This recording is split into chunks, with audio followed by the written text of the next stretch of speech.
Doctor Chan, mandan aquí una pregunta que si su correo josechan.qué. Josechan1441, si es su correo ahí de uso frecuente. ¿Qué? Es que aquí tengo un escándalo. José Chan 1441, correcto. Bueno, pues si ¿Quién es, preguntó? ¿ah? Rincón. Rincón.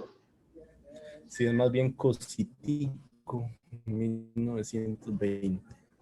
Hola, Positivo. Hola, ¿qué dice? ¿Está bien? ¿todo bien? ¿Qué? Estaba un poco perdido de ustedes, porque me agarró esta semana con dispos y estoy que no quiero ver a nadie. Pero aquí estamos. Ok.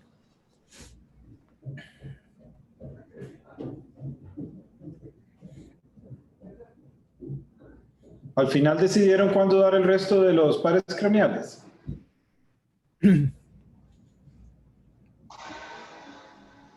Luis. Ah, ahí está Sequeira, pero no sé en qué quedó él con Hey, esa- No, en realidad todavía no tenía fecha, o sea, no sé cuándo quieren que les pueda dar, y yo en cualquier momento. no sé cómo le queda el lunes. Rincón. Ya me pusieron Botox por lunes. Y Martes. qué aburrido los viernes. Sí, mejor sería es que los martes. Aquí en el rural tenemos todas las agendas llenas, ¿verdad? Puede ser el martes, pero como tipo 2:20. Se puede. Por mí perfecto. Sí. Está bien. Sí, es que tengo telemedicina a la 1. Entonces Ok, siempre perfecto. tardo como 1:20 para dando esa cosa. Está bien, quedamos para el martes. ¿Me acuerdan? Eso sí, por favor. Perfecto, doctor. Ok. Estamos. Bueno, tenemos quórum ahí para darle. Vamos a ver. Y solo hay 2 residentes. ¿Qué pasó? Hay más asistentes que residentes. Está la ahí. Tenemos unos 5 minutos, entonces, por lo menos la doctora Serrano que me acaba de escribir. Sí, sí, sí. No, pero ahí Rafa y Laura están incapacitados, se pueden conectar. Laura, está pegada. Pero no es por COVID que están en la casa, ¿o sí? Rafa era por COVID. Hijo de... Laura es por miraña. ¿Y saben cómo siguió el doctor Solís? Seguía malón todavía. El emergenciólogo, el intensivista. Sí, todavía estaba con vasopresores y todo. Sí.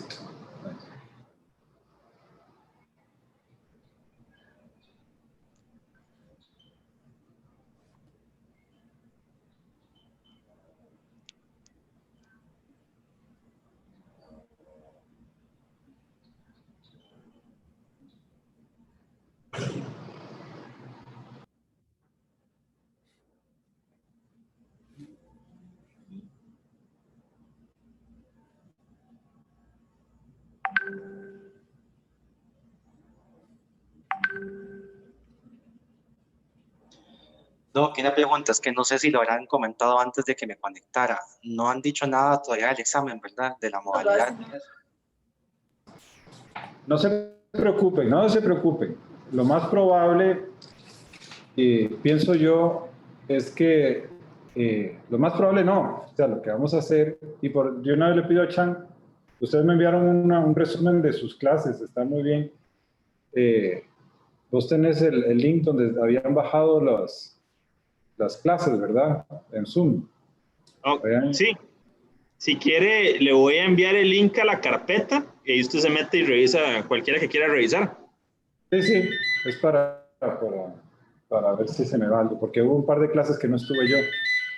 Entonces, tranquilos, que yo creo que el examen se los voy a dar para que lo hagamos, se lo llevan a la casa y lo desarrollamos bien con dibujitos y todas las cosas.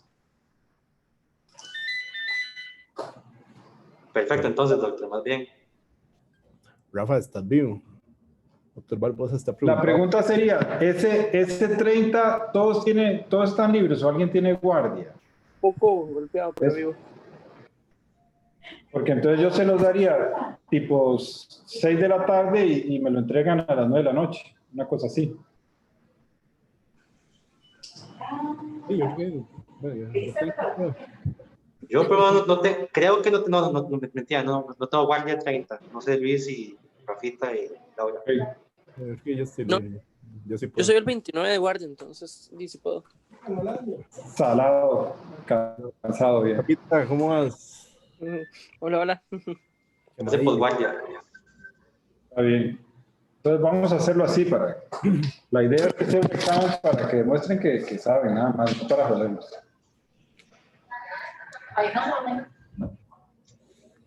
Bueno, no sé si les parece que empecemos. Empecemos. Ok. Bueno, buenas tardes. El tema que corresponde revisar para el día de hoy es el de anatomía de la médula espinal. Entonces vamos a hacer una revisión ahí un poquito rápida de las generalidades estructurales y pues su correlato clínico.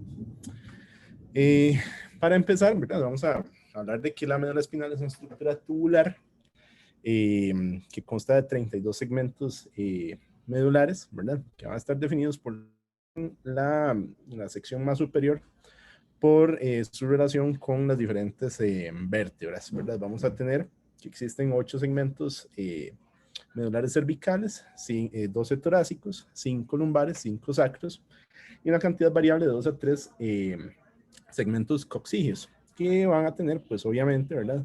Cada uno relacionado y a cada lado una raíz espinal que va a estar pues, formando lo que son los diferentes nervios periféricos y eventualmente los plexos que van a conformar, ¿verdad? El sistema nervioso periférico, ¿verdad? Al menos la sección general. Ok. Obviamente, ¿verdad? Pues la médula espinal va a viajar dentro del canal medular que está formado por los procesos posteriores de las diferentes vértebras. Y lo que es, digamos, la disposición general, vamos a tener nuevamente, ¿verdad? Remitiéndonos a lo que es el origen embrionario, ¿verdad?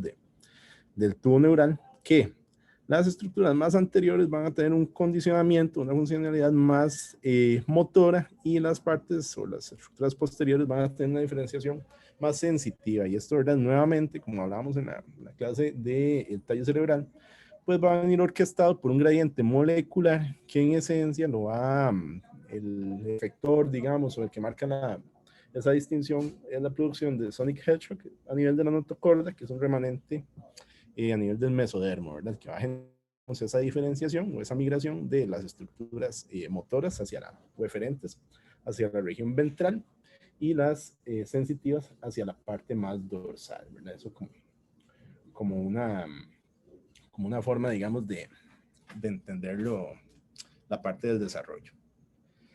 La estructura, ¿verdad? O la morfología de la médula espinal va a cambiar dependiendo de los diferentes niveles o segmentos donde nos encontremos, ¿verdad? Vamos a tener que las regiones donde va a ser más gruesa, el diámetro de la médula espinal va a ser donde hay intumescencias relacionadas con la formación de plexos motores, ¿verdad? De plexos apendiculares, que propiamente van a ser los niveles cervical y lumbar, donde vamos a tener, pues, a nivel de la intumescencia cervical, ¿verdad?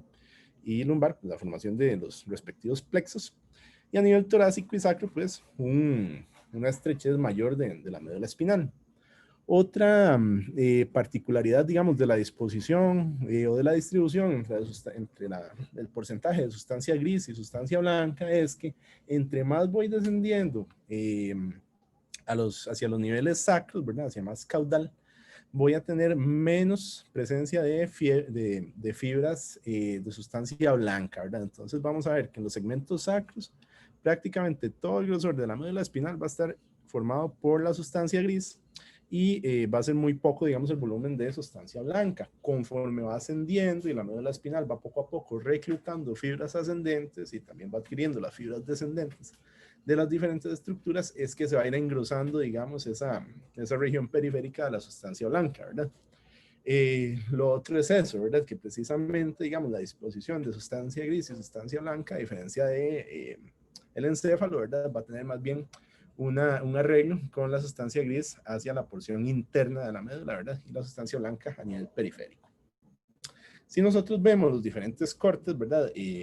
Histológicos o morfológicos de la médula espinal, vamos a tener que la disposición o la estructura que recuerda, digamos, la médula espinal a nivel torácico va a ser como la de una H, a nivel sacro, pues va a ser una forma ahí como de una mariposilla, ¿verdad?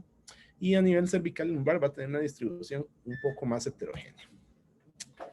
Lo que es la distribución de las diferentes raíces espinales, pues vamos a tener que, al menos en los primeros segmentos, ¿verdad? En los cervicales, se van a ir numerando las diferentes raíces en función de su emergencia, ¿verdad? A nivel superior de cada vértebra cervical. Entonces, la raíz de C1 va a emerger hacia superior del atlas. Raíz de C2 va a ir emergiendo a nivel superior de la vértebra C2 y así respectivamente hasta que llegamos a C8, que C8 lo vamos a numerar como la raíz nerviosa que emerge inferior a la vértebra C7, y de ahí para abajo más bien cada raíz nerviosa va a tener el nombre, digamos, o una denominación referente a la vértebra que se ubica superior a cada raíz. La médula espinal va a terminar a nivel del interespacio L1 y L2, más o menos, ¿verdad? Algunos libros hablan de el nivel vertebral L1 propiamente, a partir del cual, cuando nos dirigimos hacia caudal, lo que vamos a tener son las estructuras de la cauda equina, ¿verdad? Que están embebidas a nivel de el saco dural, ¿de acuerdo? La cisterna lumbar, ¿de acuerdo? Que como hablábamos en la clase de sistema ventricular, pues va a ser una de las más voluminosas, ¿verdad? E importantes, y obviamente pues la más caudal, digamos, en localización. Lo que es el saco dural, ¿verdad? Va a tener su fondo, ¿de acuerdo? A nivel de del nivel vertebral S1, y a partir de ahí el filum terminale, que es una estructura que es dependiente de las leptomeninges de la médula espinal, va a continuarse como un filum terminale extradural y va a anclar lo que es digamos, todas las estructuras del saco dural y la médula espinal hasta el primero o segundo segmento coxígeo. Y entonces vemos acá en esta ilustración cómo, ¿verdad? Conforme vamos descendiendo, vamos a tener, pues obviamente en los segmentos cervicales y torácicos, la presencia de la médula espinal, hacia inferior, las raíces nerviosas de la cauda equina, y ya a nivel más caudal, las estructuras como el filum terminal, tanto en su porción intra como extradural. Respecto a lo que es la relación de la médula espinal con el sistema meningio, ¿verdad? Vamos a tener que la médula espinal únicamente tiene un recubrimiento, una lámina de dura madre, que va a estar adosada propiamente al saco, digamos, meningio de la médula espinal. Se pierde, digamos, la capa perióstica, ¿verdad? Que está adosada con el endostio, ¿verdad? Del cráneo, ¿de acuerdo? La aracnoides y la pía, pues van a estar en relación directa, ¿verdad? Con la médula espinal y con las estructuras de la recubierta de la raíz nerviosa y el nervio periférico, siendo que la pía va a estar más relacionada con la parte del perineuro, del perineuro, y la aracnoides con la parte del perineuro, de las raíces espinales. De ahí para afuera, pues obviamente va a tener su minimización aparte, ¿verdad? Brindada por células de Schwann, ya propiamente la raíz y el nervio periférico.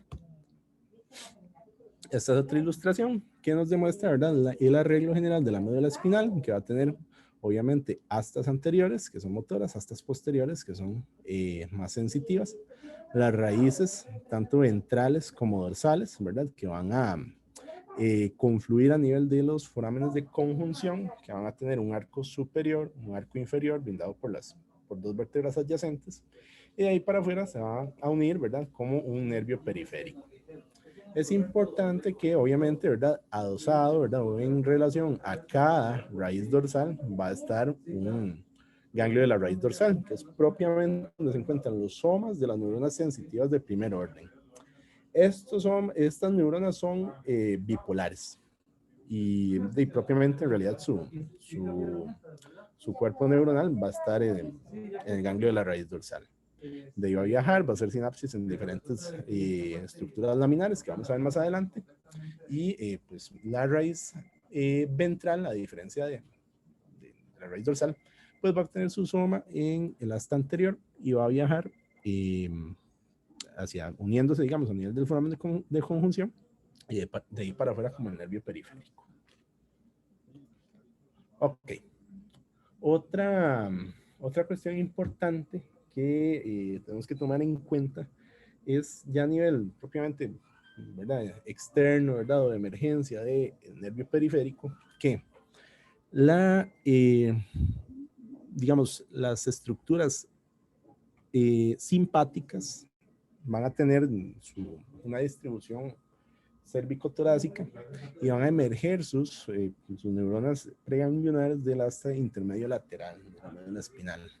De ello, ellas viajan, digamos, en unión con las neuronas eferentes del asta anterior, viajan por la raíz anterior, brindan un ramo comunicante blanco que va a ser el ganglio, digamos, la neurona preganglionar del sistema simpático, que va a hacer sinapsis a nivel de la cadena ganglionar simpática paravertebral, y ahí para afuera pues ya va a dar sus fibras, digamos, de segundo orden.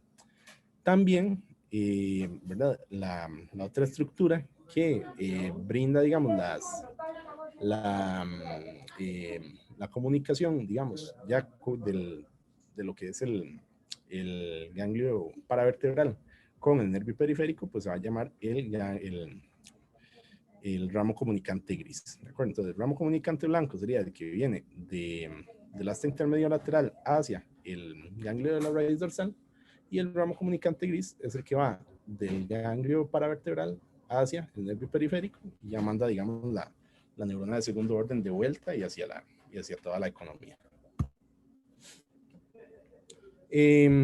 Ya cuando emerge el nervio periférico, vamos a tener, y sobre todo representado en las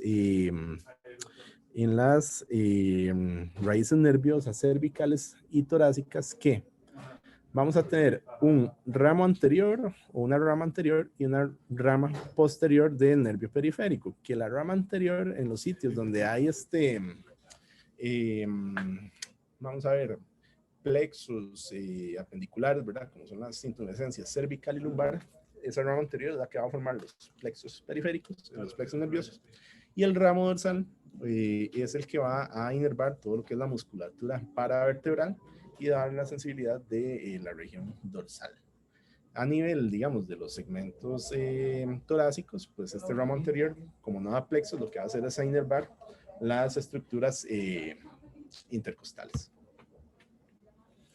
Nuevamente, un dibujillo del néctar, ¿verdad?, con lo que es la disposición general de la médula espinal. A nivel macroscópico hay algo importante aquí que tenemos que tomar en cuenta, y es a nivel de la vista anterior, la fisura media anterior, ¿verdad?, que es por donde discurre la arteria espinal anterior, que va a ser, digamos, la tributaria de los 2/3 anteriores de la irrigación de la médula espinal, tanto de sustancia gris como de sustancia blanca, y los surcos anterolaterales, que va a ser por donde van a emerger las raíces anteriores de los nervios periféricos. A nivel de la vista posterior, pues vamos a tener también un surco medio posterior, ¿de acuerdo?, y un surco posterolateral, que va a ser por donde emergen las diferentes raíces dorsales de los nervios periféricos. La irrigación de la médula espinal va a estar dada en los 2/3 anteriores por las ramas perforantes de la arteria espinal anterior. que, bueno, en la región superior pues va a estar dada por dos ramas procedentes cada una de las arterias vertebrales. Va a tener también por lo menos 6 ramas tributarias radiculares, ¿verdad? Que emergen propiamente de la arteria aorta, ¿de acuerdo? Y como mencionaba también el doctor Matamoros en su clase de irrigación, pues vamos a tener de forma variable entre los segmentos de T9 a L2 la emergencia de una arteria un poco más grande, ¿verdad? Que es relativamente constante, que se llama la arteria de Dankiewicz, que es la que, digamos, brinda un mayor flujo o caudal de sanguíneo hacia lo que es la región lumbosacra. El drenaje venoso de la médula espinal lo vamos a tener dado por un plexo avalvular que se llama el plexo venoso de Watson, que básicamente lo que es un plexo venoso de distribución epidural que va a estar embebido entre la grasa epidural, ¿verdad? Que va a ser la estructura, digamos, o que va a estar dispuesto entre lo que es la lámina dural y el periósteo de los procesos vertebrales de la médula espinal. Perdón, de la columna vertebral. Ok. Bueno, nuevamente, ¿verdad? Un recordatorio de la disposición general de las raíces posterior y anterior, la formación del nervio periférico y la inervación periférica, ¿verdad? Como ramos dorsales y ventrales del nervio periférico. Una cosa interesante y que nos va a servir un poquito más adelante para analizar ciertos detalles de la médula espinal es que diferentes modalidades sensitivas y motoras alcanzan y emergen de la médula espinal valiéndose de distintos tipos de fibra nerviosa periférica. ¿De acuerdo? Entonces vamos a tener una clasificación general de fibras como A, B y C. Las fibras C son amielínicas y propiamente lo que hacen es que proveen, ¿verdad? Le brindan a la médula espinal información aferente de receptores de dolor y temperatura, que para fines prácticos van a ser terminaciones libres, no mielinizadas, que alcanzan, pues, bueno, que desde las capas profundas de la piel, sobre todo de la dermis y la hipodermis, alcanzan, pues, el nervio periférico. Lo que son las fibras mielinizadas, vamos a tener fibras tipo A y fibras tipo B. Las fibras tipo B las vamos a dejar un poco de lado, son fibras simpáticas preganglionares para fines prácticos y van a tener un diámetro intermedio, digamos, entre lo que son el grosor de las fibras amielínicas y las fibras tipo A, que son las más gruesas. Dentro de las fibras de tipo A, pues va a haber distintos grosores. Las fibras más gruesas, las que tienen, digamos, una cubierta de mielina más voluminosas, ¿verdad? Van a ser las alfa-motoneuronas, ¿verdad? Que son las motoneuronas inferiores de la vía córtico-espinal, básicamente, ¿de acuerdo? Que van a inervar lo que son fibras musculares extrafusales. Las gamma-motoneuronas son otro tipo de neuronas, digamos, con un diámetro y una velocidad de conducción intermedia, que lo que hacen es inervar las estructuras intrafusales, ¿verdad? Los usos musculares que están relacionados con lo que es la mecanopercepción y la regulación de los arcos reflejos tendinosos. Las fibras A beta son fibras sensitivas de un grosor, de un calibre intermedio, mielinizadas también, y obviamente pues de conducción, de velocidad de conducción intermedia, que lo que van a hacer es permitir o traer, digamos, hasta la médula espinal la información del tacto general, ¿verdad? El tacto discriminativo, la presión y la vibración. Bueno, entonces vamos a estudiar la médula espinal dividiéndola, ¿verdad? O partiendo, digamos, con el estudio de la sustancia gris y de la sustancia blanca. Entonces, a nivel de la sustancia gris, ¿verdad? Como les mencionaba, tiene una disposición en forma de H o en forma de mariposa a nivel del interior o de la parte central de la médula espinal. Resulta ser que siempre fue llamativo, digamos, para los histólogos y para los neurofisiólogos cómo se distribuye las terminaciones, digamos, y las eferencias de la médula espinal en distintos niveles dentro de la misma sustancia gris de la médula espinal. Una de las personas que más que más se dedicó, digamos, a este estudio, fue un fisiólogo de apellido Rexed, que él básicamente lo que hizo fue, con estudios histopatológicos, que su modelo de estudio fue en gatos en realidad, distribuir o hacer un mapa de 10 diferentes láminas histológicas que posteriormente pues se les dio alguna atribución o algún correlato fisiológico con distintas funciones tanto aferentes como eferentes.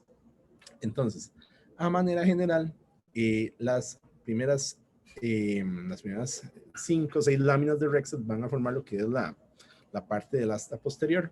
A nivel intermedio vamos a tener la lámina 7 de Rexed, que va a contener lo que es el núcleo de Clark.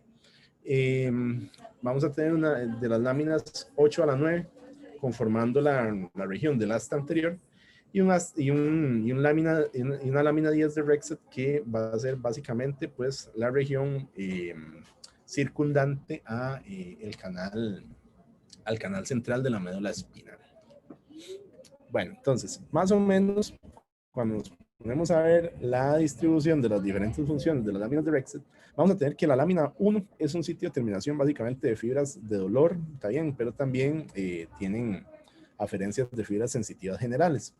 La lámina 2 es muy importante en el sentido de que está bien determinado, ¿verdad? Que es el sitio de terminación primario del grueso de los nociceptores amielínicos, ¿verdad? De las fibras tipo C que mencionábamos anteriormente, que hacen es acarrear la información de las terminaciones sensitivas libres de dolor y temperatura, que tiene, digamos, el epónimo, ¿verdad? O la denominación particular de sustancia gelatinosa de Rolando. La lámina 3, pues básicamente lo que va a hacer es una zona, digamos, indefinida, ¿verdad? De recepción de terminaciones mielinizadas. La lámina 4 es una lámina un poquito más gruesa, que lo que hace es percibir, ¿verdad? O integrar la parte de mecanorrecepción. La lámina 5 es como el cuello o la base, digamos, del asta posterior, si lo queremos ver estructuralmente, que también puede estar relacionado un poco con lo que es la parte de percepción del dolor. La lámina 6, ¿verdad? Que básicamente lo que hace es, o tiene más que ver con la parte de interneuronas, ¿verdad? De percepción de tractos provenientes de estructuras del encéfalo y del tallo cerebral. La lámina 7, como les digo, es la parte intermedia, ¿verdad? Que contiene el núcleo de Clark, que como vamos a ver más adelante es importante como un núcleo que posteriormente se va a proyectar, un núcleo propio espinal, ¿verdad? Que se va a proyectar a través de los tractos espinocerebelosos y va a brindar parte de lo que es la integración propioceptiva para la coordinación del movimiento a través del sistema del cerebelo. Ya las láminas 8 y 9, ¿verdad? A nivel del asta anterior, sobre todo me interesa, ¿verdad? Hacer énfasis en la lámina 9, que es el sitio, digamos, donde van a emerger las motoneuronas alfa, la motoneurona inferior, ¿verdad? De la vía córtico-espinal. Y la lámina 10, que tiene mucho que ver con lo que son las fibras comisurales de la comisura anterior de la médula espinal. Eso, digamos, a grosso modo, en cuanto a la distribución laminar de la sustancia gris. Ahora, una cuestión importante aquí es el papel que juegan las interneuronas en la médula espinal, donde vamos a tener que realmente no es, digamos, una secuencia tanto de inhibe o estimula a neurona B, sino que va a ser un poco más complejo, va a estar orquestado por una serie de interneuronas que se dice que incluso pueden llegar a representar hasta el 80% de los somas de la sustancia gris de la médula espinal, que van a estar inhibiendo y estimulando, digamos, alternativamente los diferentes tipos de fibras, tanto sensitivas como eferentes de la médula espinal. Un ejemplo son las células de Renshaw, ¿verdad? Que van a ser pues un grupo de células de interneuronas, ¿verdad? Que van a estar a nivel de las regiones intermedias de la sustancia gris y que tienen que ver con la inhibición y la el estímulo, digamos, de diferentes motoneuronas alfa cuando se produce los reflejos, los reflejos por estiramiento, ¿verdad? Los reflejos miotáticos. Otro papel importante que juegan las interneuronas en la sustancia gris de la médula espinal son la de la generación de patrones centrales, sobre todo de movimiento, ¿verdad? Y uno de los ejemplos clásicos, ¿verdad? Que siempre le mencionan a uno en fisiología son los generadores del patrón de la marcha, que realmente, ¿verdad? Aunque no hay, qué sé yo, un centro, ¿verdad? O una estructura microscópicamente tan determinada que genere, digamos, estos patrones rítmicos o cíclicos. Lo que sí está demostrado, ¿verdad? Es que hay un grupo de interneuronas, ¿verdad? A nivel de las regiones intermedias de la médula espinal, que al recibir la influencia, digamos, alternativa de los músculos flexores, extensores, las fibras intrafusales, los órganos tendinosos de Golgi, van a generar los diferentes compartimientos musculares, agonistas y antagonistas a nivel de la marcha. Esto, pues, como les digo, ¿verdad? Va a tener un feedback importante, ¿verdad? Un estímulo pues, de regulador de lo que es la parte propioceptiva. Ok. Cuando analizamos, digamos, uno de los fenómenos fisiológicos que es más dependiente de la regulación por interneuronas, ¿verdad? Siempre tenemos que mencionar los reflejos por estiramiento, ¿verdad? Los reflejos miotáticos, que, bueno, a pesar de que se menciona, se plantea inicialmente como un modelo monosináptico en que hay una parte aferente, ¿verdad? Proveniente de los usos musculares y los órganos tendinosos de Golgi, que ingresa a través de las astas posteriores y excita, ¿verdad? O inhibe los diferentes alfa motoneurones. También vamos a tener, obviamente, la influencia, ¿verdad? Como les mencionaba, de diferentes interneuronas, como las neuronas de Renshaw, y también la influencia reguladora importante de la gamma motoneurona, ¿verdad? Como un reflejo paralelo en lo que es la regulación de la tensión de este tipo de propioceptor, ¿verdad? Que es el uso muscular. Esta es una ilustración, digamos, un poquito separando, ¿verdad? Lo que es los diferentes componentes de los arcos reflejos de estiramiento, ¿verdad? Donde tenemos que el estiramiento de un grupo muscular, pues obviamente va a generar de manera refleja la contracción, digamos, sobre el grupo muscular afectado, ¿verdad? Y la relajación del músculo antagonista. Y en este otro esquema, ¿verdad? Se ejemplifica la influencia, ¿verdad? O la generación conjunta de un gamma reflejo, que lo que va a hacer es, durante el periodo de estiramiento del grupo muscular, también generar un estiramiento y un acortamiento alternante del uso muscular para poder, digamos, en todo momento tener una percepción correcta del grado de estiramiento de los grupos musculares. Otro tipo de reflejo que se integra a nivel de la médula espinal, la sustancia gris, van a ser los reflejos cruzados, en que, por ejemplo, ¿verdad? Cuando hay un estímulo nociceptivo a nivel de la extremidad inferior izquierda, ¿verdad? Vemos que hay un estímulo, ¿verdad? O una contracción de la parte flexora de la extremidad afectada. Sin embargo, de forma conjunta, también hay estímulo, ¿verdad? O excitación de la parte extensora de la extremidad contralateral, ¿verdad? Como una manera de mantenimiento del tono postural. Ok. vamos a tener que, una de las, vamos a ver, que a manera general, la disposición de la sustancia blanca en la médula espinal va a tener un arreglo en cordones anteriores, laterales y posteriores, que está determinado, ¿verdad?, propiamente por la morfología de las diferentes astas, ¿verdad?, de la sustancia gris. Ok. Esta esquemilla es nada más a manera de recordatorio, ¿verdad?, para ir cerrando ya la parte de sustancia gris, de que las diferentes fibras, ¿verdad?, y las zonas de influencia de la sustancia gris de la médula espinal van a estar, digamos, influidas por diferentes tipos de corpúsculo, ¿verdad?, o de mecanorreceptores a nivel periférico. Lo que es la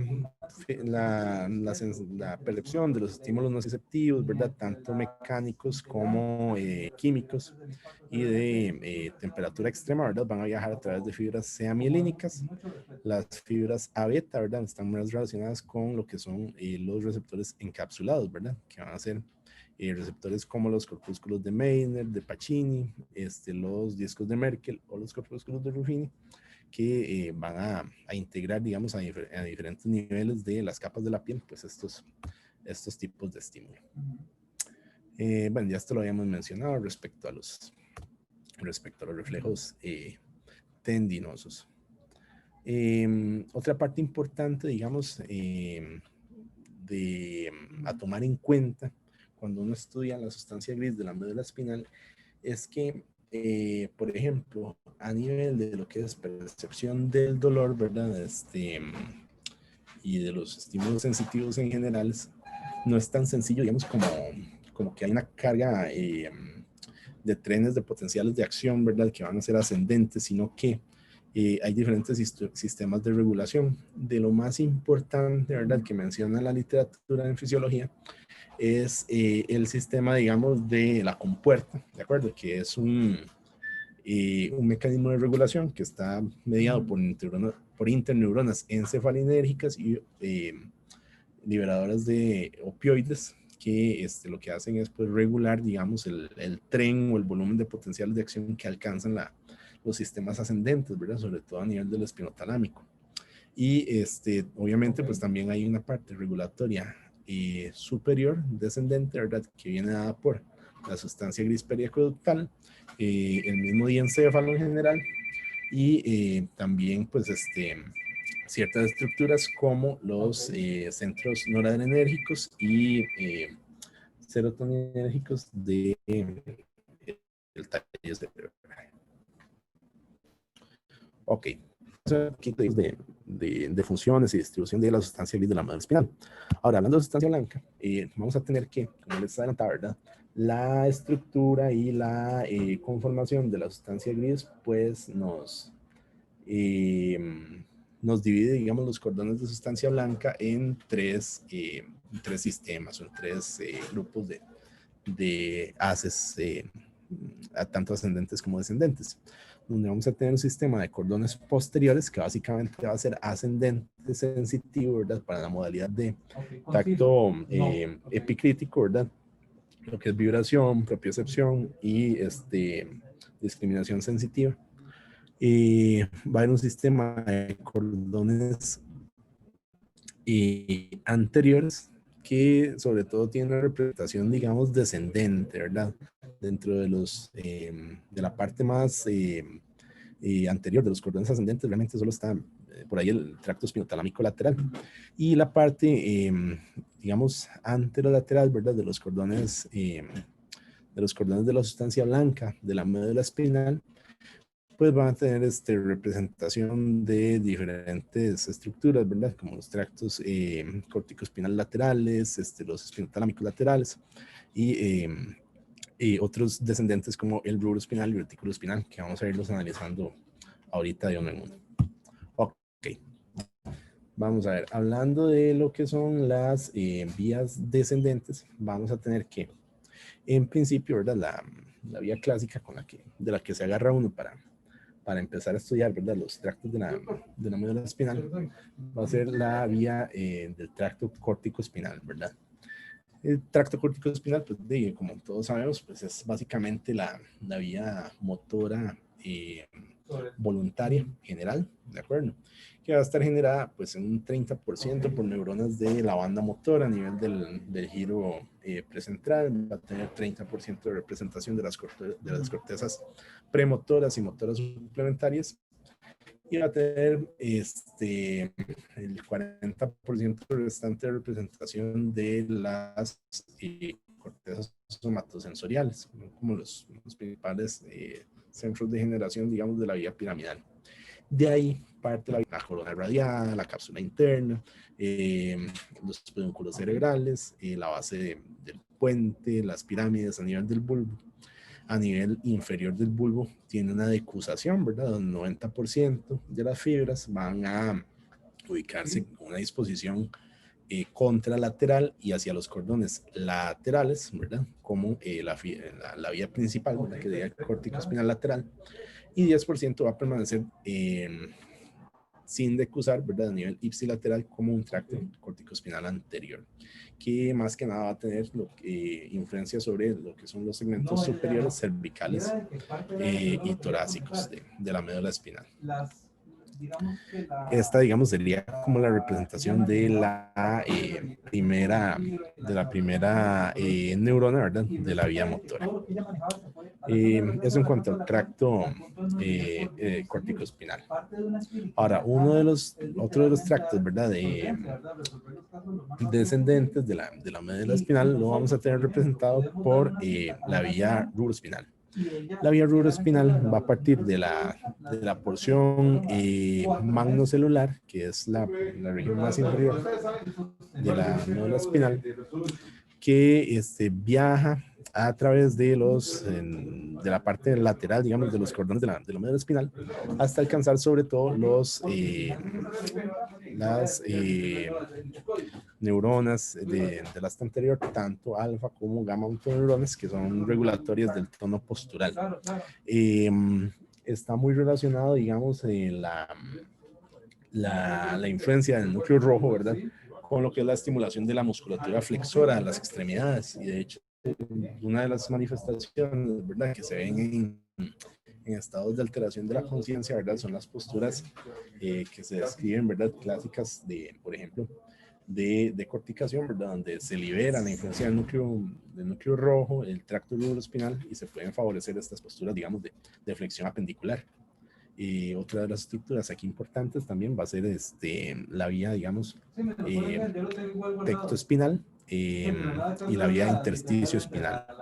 Estos dos cordones descienden como estructuras provenientes de lo que son los núcleos de la comisura posterior, ¿verdad?, que son los reguladores de lo que es la posición de los ojos en el espacio, sobre todo para los movimientos verticales, ¿verdad?, los movimientos de la mirada conjugada, y que descienden a través del fascículo longitudinal medial en una disposición, digamos, anterior, ¿verdad?, e intermedia en los cordones de la sustancia blanca de la médula espinal, hasta alcanzar sobre todo los músculos, digamos, que influencian la parte de rotación del cuello y de la musculatura paravertebral principalmente. Ok.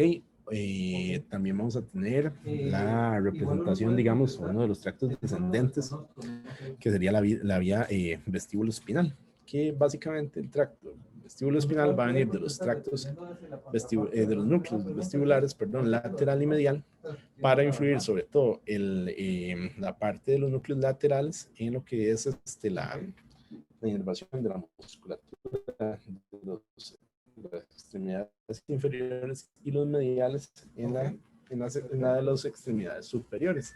Ambas lo que hacen son más caso contrario, digamos, de lo que se ve representado por la vía rubroespinal, favorece más bien la musculatura extensora apendicular. Entonces, cuando hay lesiones, ¿verdad?, o sea, lo que se describe clásicamente, por ejemplo, en las posturas de celebración, es que cuando hay lesiones por debajo del núcleo rojo, ¿verdad? Se favorece o se libera la influencia de esta vía vestíbulo espinal como un centro terciario de control motor, y se favorecen estas posturas, digamos, de extensión clásicas que se describen en esos estados de mínima conciencia. ¿Qué más tenemos por aquí? Bueno, tenemos las vías descendentes provenientes de la formación reticular, sobre todo a nivel del puente y el bulbo, ¿verdad? Que descienden como un tracto retículo espinal a través de los cordones laterales y que tienen influencia sobre lo que son los arcos reflejos, digamos, a nivel de tanto de los plexos cervicales como lumbares. Este tracto se proyecta sobre todo a las partes intermedias, ¿verdad? Como son las láminas 7 y 8 de Rexet. Eso eran básicamente los tractos descendentes, ¿verdad? Que íbamos a tocar o mencionar ahorita. En cuanto a las vías ascendentes, vamos a dividirnos, ¿verdad? O vamos a concebirlo como dos sistemas: el sistema de los cordones posteriores y los sistemas ascendentes anterolaterales. Entonces, en cuanto a lo que es dos sistemas ascendentes anterolaterales, el principal, ¿verdad? Y el que más nos debemos preocupar, ¿verdad?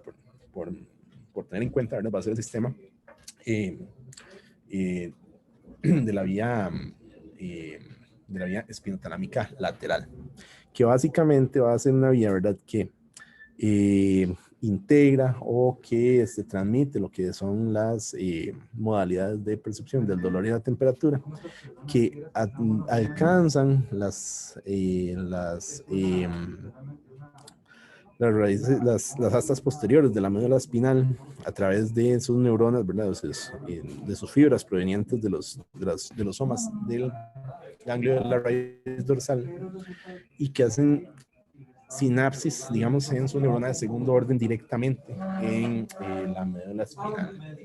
Básicamente, hay que tomar en cuenta que el tracto espinotalámico lateral entra, digamos, como una primera neurona sensitiva que hace que digamos, a través del tracto de Lissauer va a ascender dos niveles espinales, va a hacer sinapsis con su neurona de segundo orden, decusa a nivel de la comisura anterior de la médula espinal y asciende ya como un tracto espinotalámico lateral. Directamente, digamos, esta neurona se proyecta desde su segmento medular respectivo hasta el núcleo ventral posterolateral del tálamo, y de ahí la neurona de tercer orden de la vía se va a proyectar hacia la corteza somestésica, ¿verdad? Que va a estar a nivel del lóbulo parietal. Ok, eso digamos con el tracto espinotalámico lateral. Ahora, otros tractos de los cordones anterolaterales que tenemos que tomar en cuenta, ¿verdad? Van a ser los tractos espinocerebelosos, que vamos a tener un espinocerebeloso dorsal y un espinocerebeloso ventral.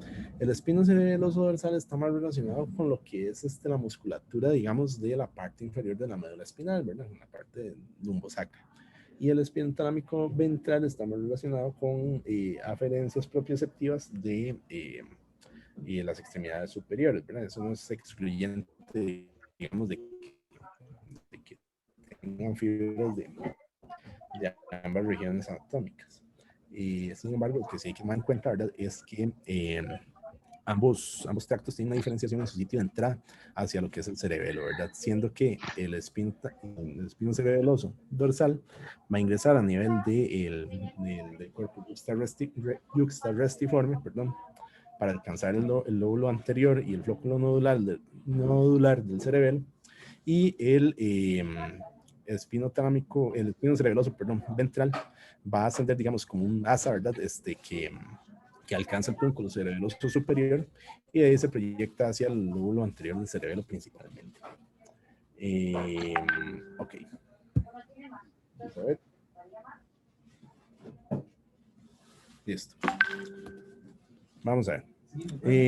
Otra de los sistemas, digamos, de ascendentes que alcanzan el cerebelo a través de los cordones anterolaterales va a ser el tracto cúneo-cerebeloso, que el cúneo-cerebeloso va a ser básicamente una proyección del núcleo cuneatus accesorio, ¿verdad? Que lo que hace es recabar un poco de información propioceptiva de las extremidades superiores y de ahí se va a proyectar a través de el pedúnculo cerebeloso inferior hacia lo que es la parte vermiana y paravermiana para control sobre todo de lo que es las estructuras más mediales o más de cinturas escapulares.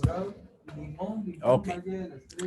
Y ya para ir terminando, digamos, los tractos ascendentes de la médula espinal, vamos a tener el de los cordones posteriores, que básicamente, digamos, pues nosotros podemos decir que son los encargados de llevar desde los sitios periféricos y hasta la corteza del cerebro, ¿verdad?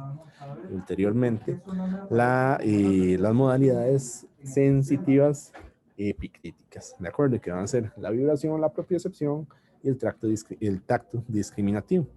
Entonces, ¿cómo va a funcionar esto? Vamos a tener que los receptores encapsulados que mencionábamos anteriormente, los corpúsculos de Pacini, de Ruffini, los discos de Merkel, van a alcanzar o van a estar inervados, ¿verdad? Por una neurona de primer orden que tiene su soma nuevamente en el ganglio de la raíz dorsal. Alcanza esta misma neurona, digamos, posteriores, asciende hasta alcanzar la neurona de segundo orden, que está propiamente en los núcleos cuneatus y gráciles, ¿de acuerdo? El gráciles con una disposición más medial y el cuneatus más lateral. Y de ahí se va a proyectar como las fibras arqueadas internas, ¿verdad? Decusando a nivel de la región superior, ¿verdad? Del bulbo, prácticamente en la unión bulbopontina, para ascender, digamos, como esta fibra de segundo orden hasta el tálamo, al núcleo ventral posterior del tálamo, y de ahí proyectarse hacia la corteza somestésica. Esa es básicamente, digamos, la disposición general de este sistema de los cordones posteriores. Ok, ahora sí, ya para ir cerrando la clase, ¿verdad? Vamos a tomar en cuenta un par de consideraciones clínicas, ya conociendo, digamos, la disposición general de todas estas fibras y estructuras de sustancia gris. Entonces, cuando hablamos de patrones de lesión medular, ¿verdad? Vamos a tener un síndrome transeccional que va a estar dado o va a estar generado cuando hay una interrupción completa de todas las vías ascendentes y descendentes de la médula espinal y que desde el nivel medular afectado hacia abajo va a perderse, digamos, todas las funciones tanto motoras como sensitivas. Tenemos también el ejemplo del síndrome hemimedular, ¿verdad? O de Brown-Séquard, que va a tener una afectación de la mitad de la médula espinal, ¿verdad? Donde desde dos segmentos medulares de la región afectada hacia abajo se va a perder lo que es la modalidad de percepción de lo que es el tacto epicrítico, ¿verdad? De vibración y propiocepción. Y del lado contralateral a la lesión se va a perder la modalidad protopática, ¿verdad? La parte de dolor y temperatura. Y esto dado por la decusación, digamos, intramedular de la vía espinotalámica lateral. Otro tipo de lesión que podemos ver, otro tipo de patrón, ¿verdad? Va a ser el del síndrome medular central, que, bueno, en lesiones tipo siringomielia, ¿verdad? O también se puede ver en algunos casos de trauma por lesiones de estiramiento. Vamos a tener afectación principalmente, ¿verdad? De la parte nociceptiva de las extremidades superiores, ¿verdad? Que son, digamos, las que en la disposición del espinotalámico lateral tienen un arreglo más hacia medial. Entonces se pueden ver algunos fenómenos como el nivel suspendido, ¿verdad? Y una afectación motora, ¿verdad? Por compromiso de las vías corticoespinales que tiende a ser más marcada hacia las extremidades superiores que en las inferiores. Y bueno, obviamente, ¿verdad? Pues esto va a depender de qué tanta sea la extensión, digamos, de la afectación centromedular. El síndrome de los cordones posteriores básicamente es la pérdida de las modalidades de vibración y propiocepción.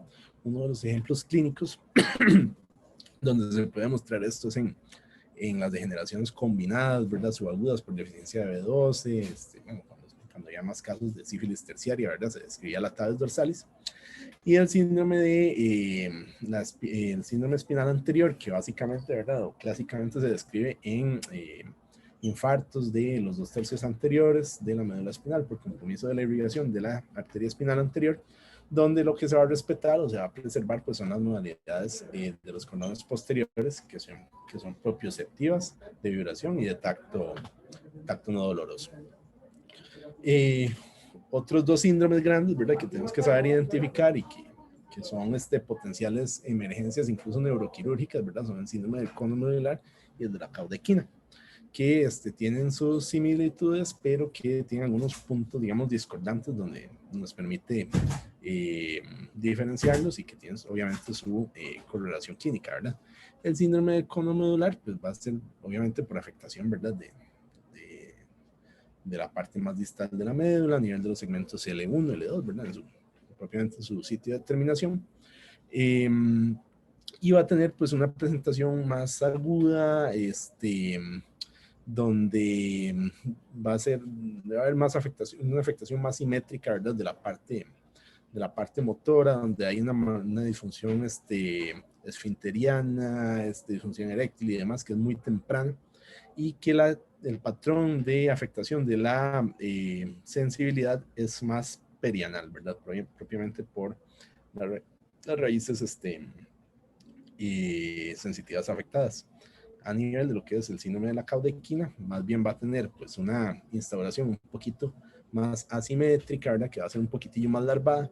La afectación pues propiamente es radicular, ¿verdad? Entonces va a ser sumamente doloroso, ¿verdad? No va a ser tanto esa anestesia, ¿verdad? Perianal del síndrome de cono medular, sino más bien una afectación dolorosa en un patrón clásico, ¿verdad? De silla de montar que describe la literatura y que va a tener una disfunción digamos, menos densa y más tardía de la parte de control autonómico de esfínteres y estructuras, digamos, de función sexual.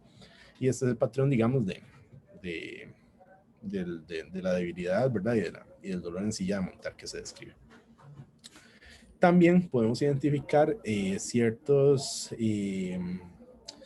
correlación, digamos, con los miotomos, ¿verdad? Que va a ser la representación en diferentes arcos y grupos musculares de ciertos niveles medulares como tal, ¿verdad? Donde los elevadores de la escápula, ¿verdad? Y los deltoides están muy relacionados con lo que son los segmentos C5.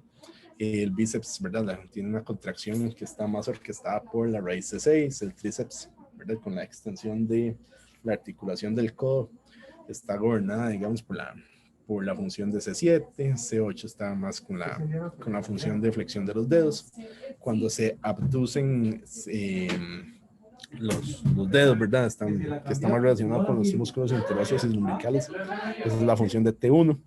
La flexión de la cadera por L2, la extensión de la rodilla L3, los dorsiflexores del pie L4, L5, ¿verdad? Que está más relacionado con la dorsiflexión a nivel del pie. S1, la extensión del hallux, y S2, los flexores del tobillo.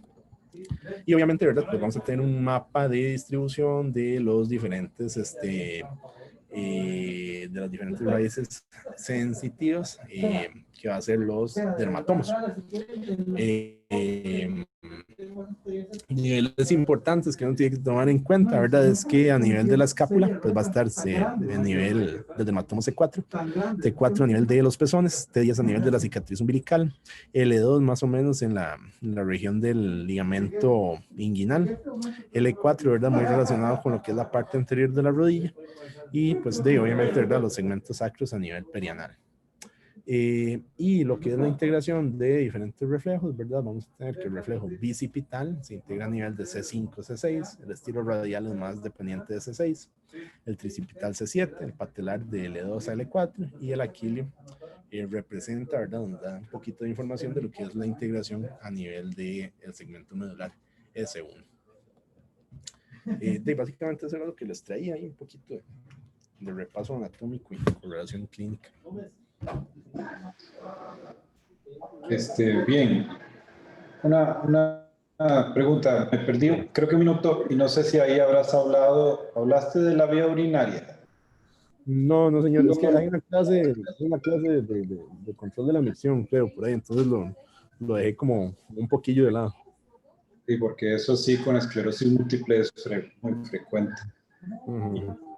Y vieras que los urólogos a nivel provincial no nos ayudan mucho con la urodinamia. Ustedes sí lo tienen centralizado allá y tienen acceso a eso. Aquí nosotros tenemos que probar a ver cómo les ayudamos con eso. Hay veces, otra pregunta, hay veces que uno ve polirradiculopatías, CIDP o el mismo Guillain-Barré con sus diferentes presentaciones, ya sea el Miller-Fish, el Birkestein. Y uno ve que pueden tener afectación central. Y entonces yo siempre me he preguntado hasta dónde está el límite de la médula y la raíz entre las células de Schwann y las oligodendrocitos, ¿verdad? Siendo el sustrato inmunológico. Hasta dónde empieza uno y a dónde termina otro. Porque uno sí ve que enfermedades periféricas invaden el sistema nervioso central y a veces uno ve mielitis longitudinales que afectan raíces y dan parálisis flácidas. Entonces queda ahí, esa parte me queda en el aire. Yo no he podido encontrar algo que describa eso. Y es que no sé si ustedes se han enfrentado a pacientes con lesiones medulares. Pues, pucha, uno queda mal en las visitas siempre, ¿verdad? Porque la exploración física, ¿cómo cambia? Sí, claro. Esos benditos niveles no se sientan mal si a veces mandan una resonancia dorsal y era cervical o viceversa. Es parte de esto, porque la exploración de médula para mí es de lo más fino, de lo más difícil.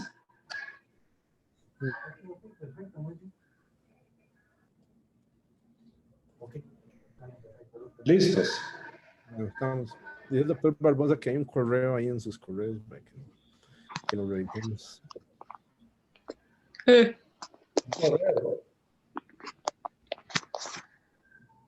ahora le mando la foto, dígale. Ah, bueno. Estamos. Bueno. Muy bien. Doctor Rincón, disculpe, una Martes a las 12, consulta. ¿verdad? Bien. Sí, ahora te mando el protocolo, es que no sé dónde lo tengo. No, Doc, disculpe, es otra cosa. Con respecto al examen de la otra semana, Sí.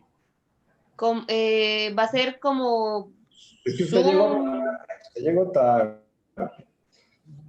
No, lo que usted tiene guardia ese día. no, señor. Ok, nadie tiene guardia, entonces la idea es que yo se los doy